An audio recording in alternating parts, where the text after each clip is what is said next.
Muraho neza abakunzi b'inshuti y'Igikoni TV. Nejejwe no kongera kubana namwe kuri uyu munsi. Bizera mumeze neza namwe, abatameze neza kandi muhumure, muraza komera neza. Ndabashimira cyane mwebwe mwafashe umwanya wo kunkurikira kandi inkunga yanyu nizo mbaraga zanjye. Uyu munsi rero mbahaye ikaze mu kiganiro aho tugiye kurebera hamwe uburyo wakora keke uri mu rugo gashimisha abana nawe, umuryango, inshuti se, cyangwa se ushaka no gukorera surprise umuntu nayo wayimutekera ukayimwoherereza ukayimuha. Ni mu kanya rero.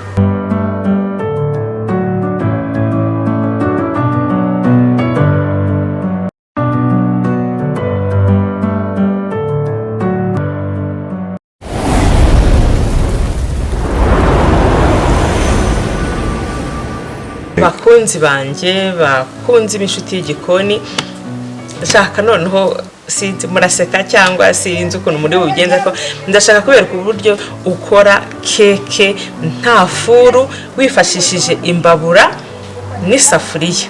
Uti bigenda gute? Ndabikwereka unkurikire. Gukora keke ukoresheje imbabura n'isafuriya, ushaka umucanga uyu witwa kayumbo, warangiza ukawushyira mu isafuriya. Nabibereka nta kibazo. Yego, ukabikora gutya. Mwabonye ko isafuriya yanjye yamaze gushyuha, bimaze kubabwira ngo ngiye furu nayifatishije.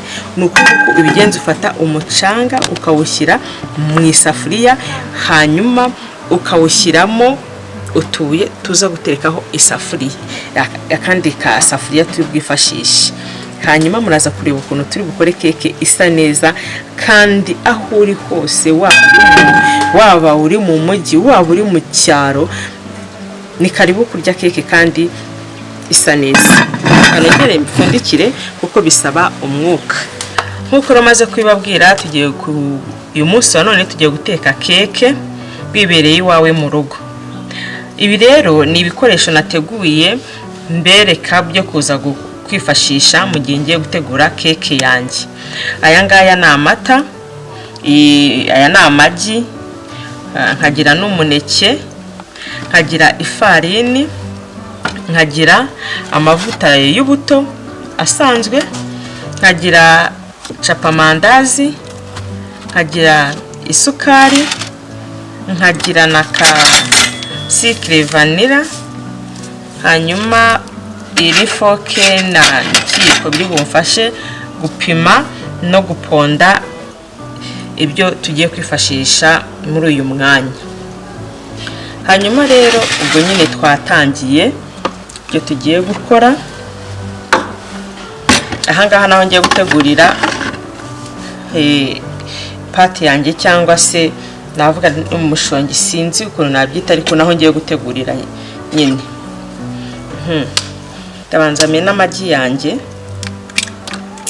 amagi nateguye, naho amagi yo n'ay'inkoko. Yego. Hanyuma nindangiza ndabanza yavange. Ntuzagire impungenge ngo ntabwo wakoresheje ngo amagi y'amanyarwanda, kuko njye ariyo nkoresheje. Ubwo nyine nuko ari yahari, ntuzagire ikibazo uzakoresha na pondezi. Ibintu byose birashoboka nshuti zanjye. Igi byose n'igi ntagi bisubizwa inyuma ribaho. Hanyuma abanza uyavange nawe ubwayo abanze aterane. Namara guterana dukurikizeho isukari. Cyakoze keke yo isaba isukari ihagije.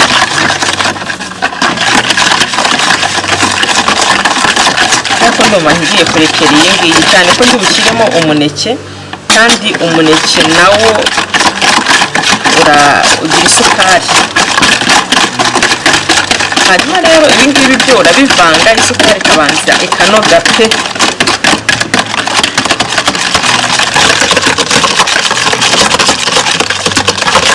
utundi twose dushyiramo nuko isukari yanoze.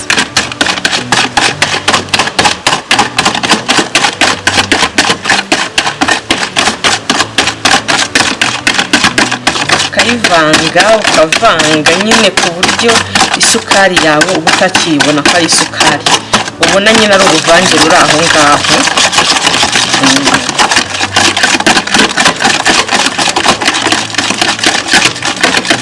Ahangaha ntuzabyitiranye, wibuke ko ari isukari n'amagi uri kuvanga byonyine gusa.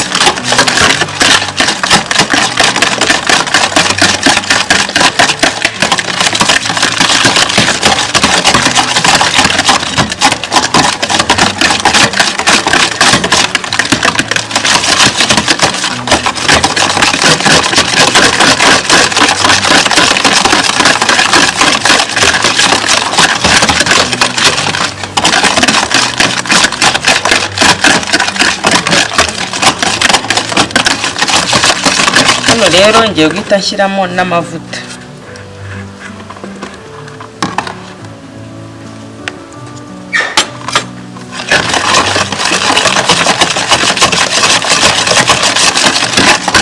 Uko mbonye isukari yanjye imaze guterana n'amagi, ariko hano nshyize amavuta, ufite bureba wayisimbuza amavuta nta kibazo. Ufite amavuta y'inka ariyo ukunda wayisimbuza aya mavuta aya ngaya nta kibazo. Amavuta waba ushaka gukoresha ntacyo.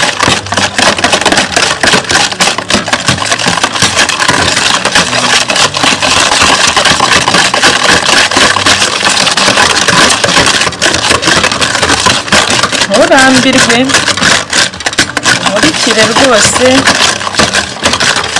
nkwereke wige nawe umenye.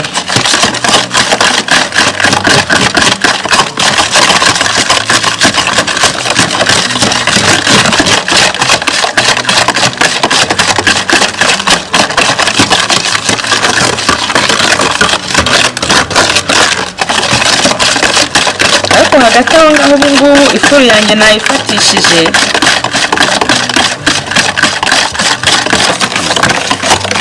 inkozi yanjye yanagize. Hanyuma rero ibi ngibi byanoze, ubwo byanoze rero ngiye gushyiramo twa dupawuda twanjye, twa dusikire vanira. Yego ndagashyiramo kose.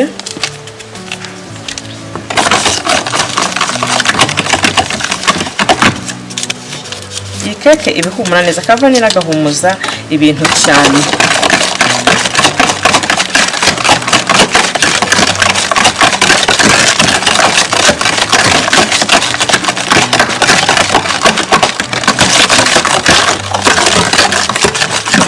Uretse ko byonyine umuneke nawo ubwawo ugira impumuro yihariye, umva urya keke iryoshye pe, ntabwo wayihaguruka iruhande. Hanyuma ngashyiramo capamandazi. Capamandazi rero nta kibazo washyiramo n'ibiyiko bibiri, ni nabyo ngiye gukoresha nanjye kugira ngo pate ya keke yacu ize kubyimba neza.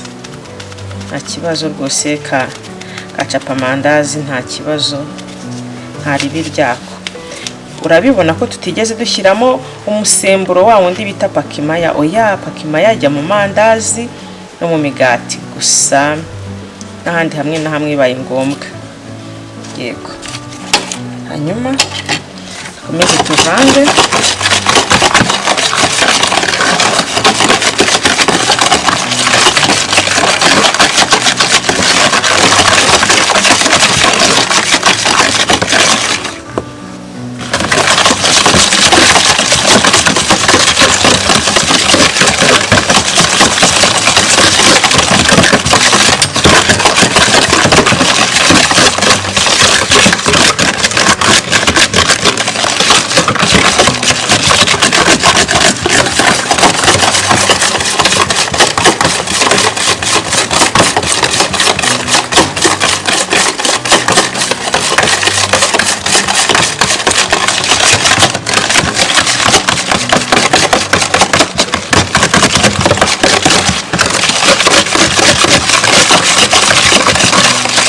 hanyuma ngiye gushyiramo amata.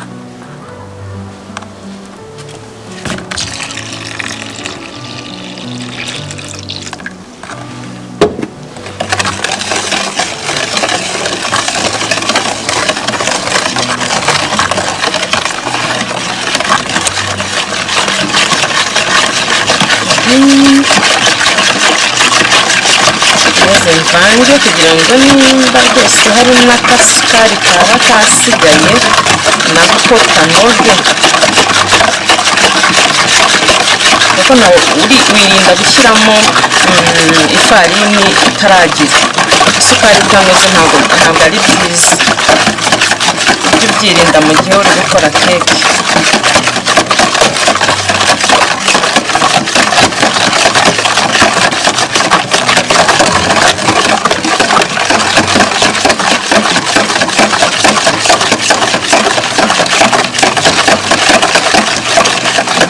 Urabibona rero ko byose byivanze, ntabwo ntiwamenya niki, ntabwo wabona ngo bamagira ukwayo isukari ukwayo, oya, urabona ko byose byivanze rwose, biravanze nta kibazo. Ubu rero ngiye gukurikizaho gushyiramo ifarini yanjye, ariko ahangaha nabanje ndayiyungurura mu rwego rwo kugira ngo nizere umutekano wayo. Nayicishije mu kayunguruzo rwose.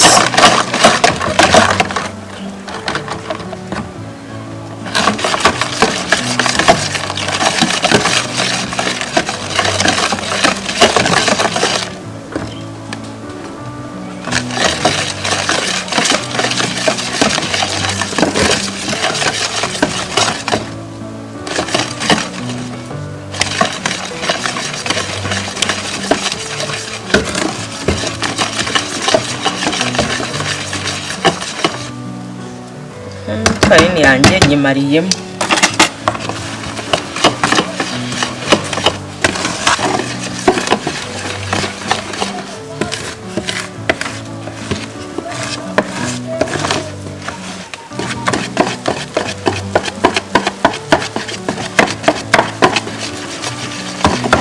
Maze kumera neza cyane pe. Nakoresheje izi ngano z'ibipimo kugira ngo nawe ujye baryo wifashisha pe, rwose izagufasha kandi ndabyizeye. Wabonye ko yanjye imeze neza cyane, kuko niko nimba nayita pati, nimba navuga ngo iki, niko intuza ya keke igomba kuba imeze.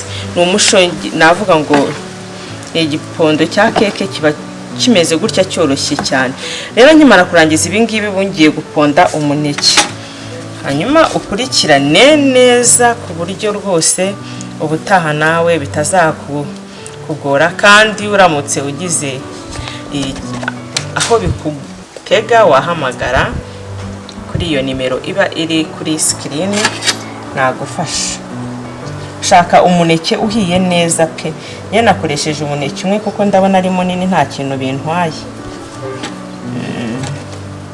Ariko nawe tewe niko ukunda ibintu uzakora, washyiramo umwe, washyiramo ibiri, ubushake bwawe, ntacyo bitwaye rwose.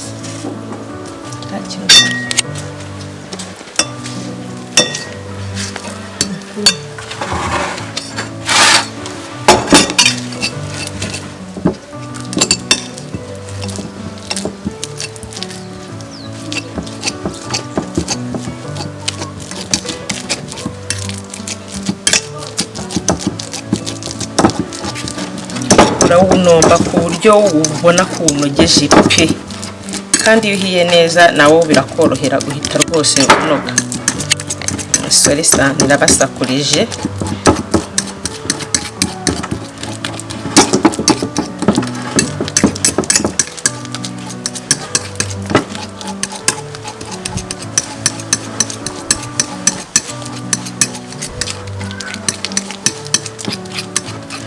Rero mu gikoni nyine abantu umva ni pratique pe, amateori hari menshi hoya, ni ibikorwa gusa bisaba imbaraga, bisaba gasi ryose. Aho ugera ukabona nyine urasabwa imbaraga wakazikoresha, hari aho ugera ugasanga biroroshye it's okay, ariko nyine nta kundi.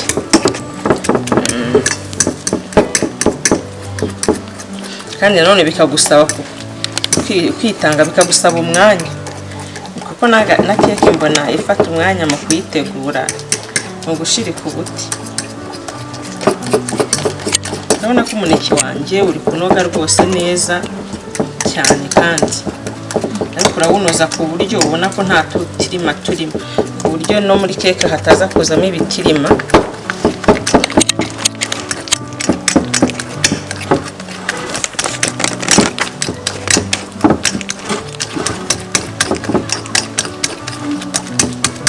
Niyo mpamvu gukoresha ifurusheti ari byo byiza.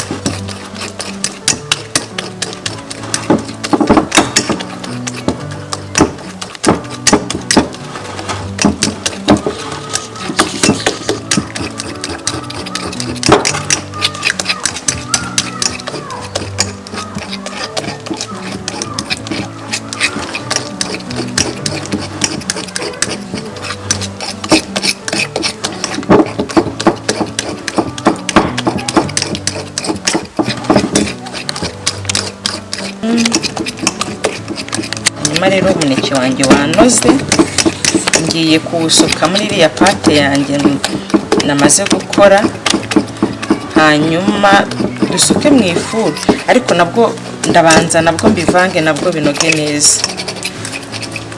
Wowe gusa ntucike intege mu kunkurikira, kurikira aka video gasoze. Erega ibi bintu ni ibintu by'ubwenge inshuti zanjye, kugira ngo si ibi bintu bizi washomera igihe kingana iki, hamwe n'umugisha w'Imana no gukora byose ko bizana. Waba uzi gukora amandazi, uzi gukora keke, uzi gukora utuntu tw'ubwenge koko, ubuzima ntibukomeze se? Burakomeza. Hanyuma rero na umuneke wanjye umaze kumera neza, ubu ngiye kuwushyira muri iyi pate yanjye, ubundi mbivange.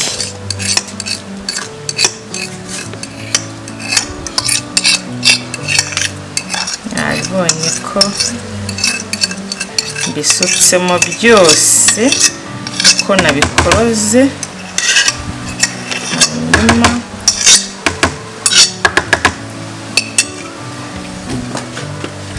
rero ngiye kongera ivange ku buryo rwose nabyo nta huriro rya kimwe n'ikindi, dusanga byose ari ibintu bisa pe. Umuneke rero uhumura neza cyane, ahura na za vaniya zacu, kumva ni ibintu bisa neza cyane.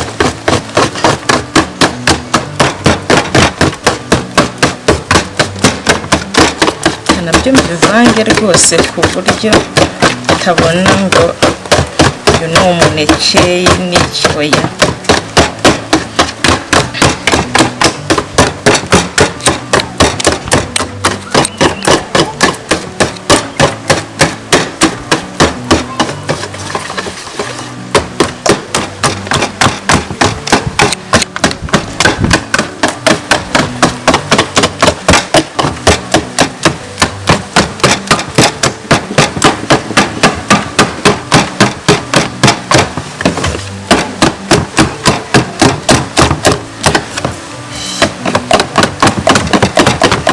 Sabe intege.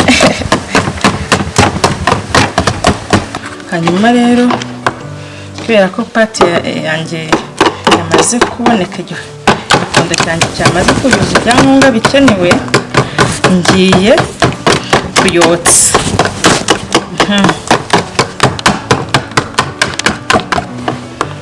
Hanyuma rero aka ni agasafuriya ngiye kuyitekamo. Urabanza ukagasiga amavuta,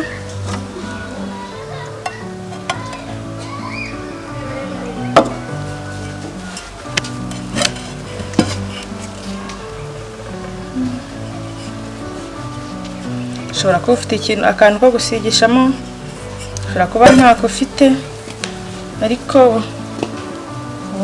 wakarabye intoki mara gukaraba intoki hanyuma ugasigishamo intoki mu gihe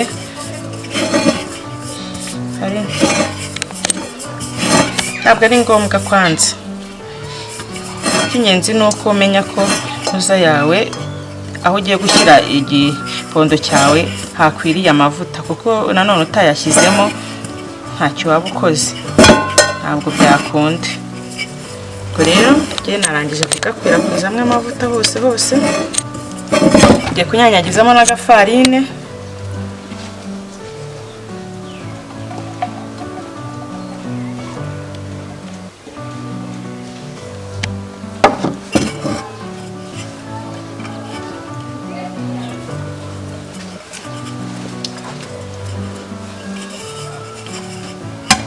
Hanyuma nzane ya pate yanjye nisukemo.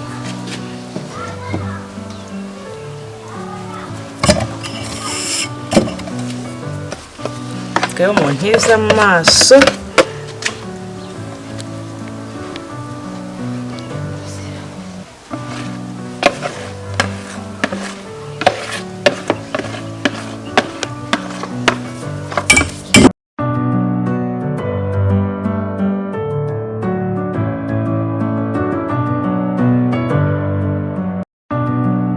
Igikorwa cya mbere rero kikaba kirarangiye cyo gutegura pate ya keke, tukaba tugiye kuyotsa.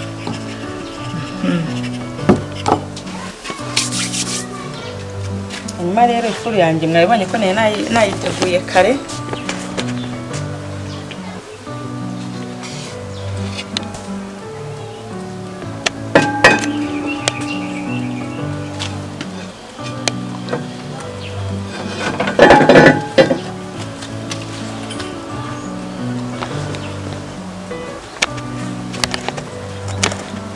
Nyuma ugaterekamo neza.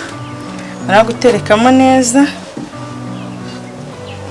kewe ahita upfundikira agasafuriya kanjye.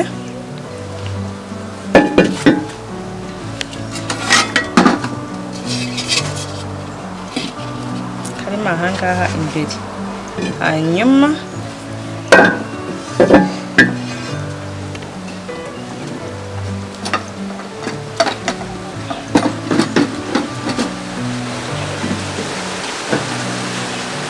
wongere upfundikize uwo mupfundikizo wayo. Yego, nze ko uriho neza pe. Kurikirana inshuti y'Igikoni TV maze ugire ubuzima bwiza. Wow, keke yacu rero murabona yuko iri gushya. Hanyuma ariko ntabwo irashya, ushaka gucunga ko yahiye ugira gutya. Ubu rero ntabwo irashya, turongera dupfundikire, hanyuma dutegereze yuko keke yacu iza gushya.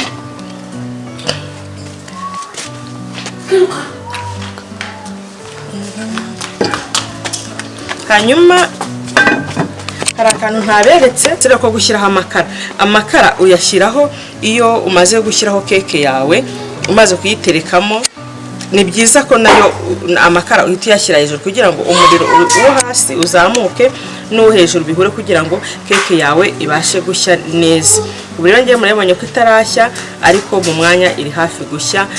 Dutegereze gato, mu mwanya nayo turayikuraho imeze neza. Menya, sobanukirwa, ubuzima bwiza, inshuti y'Igikoni TV.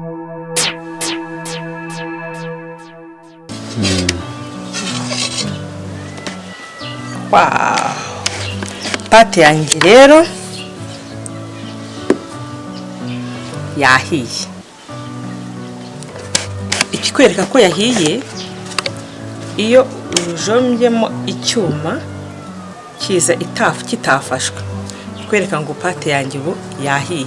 Dore ibanga ryo kumenya ko rero keke yawe yahiye ni iryo ngiryo. Urumva? Iryo ni ryo banga nakwibira ryo kumenya yuko keke yawe ihiye, nuko uzajombamo icyuma ikazamuka neza ku buryo rwose nawe uvuga uti wawu ngiyo nta furu, ukikorera keke uri mu rugo ukaryoherwa n'umuryango wawe. Rero we tubanye uno munsi, ntugende udakanda subscribe, hibagirwa akazogera ariko wagakoze ntongere kugakoraho, share, like na comment. Naho ubundi naho mu kiganiro cy'ubutaha, ndabakunda, bye bye. Kurikirana inshuti y'Igikoni TV maze ugire ubuzima bwiza.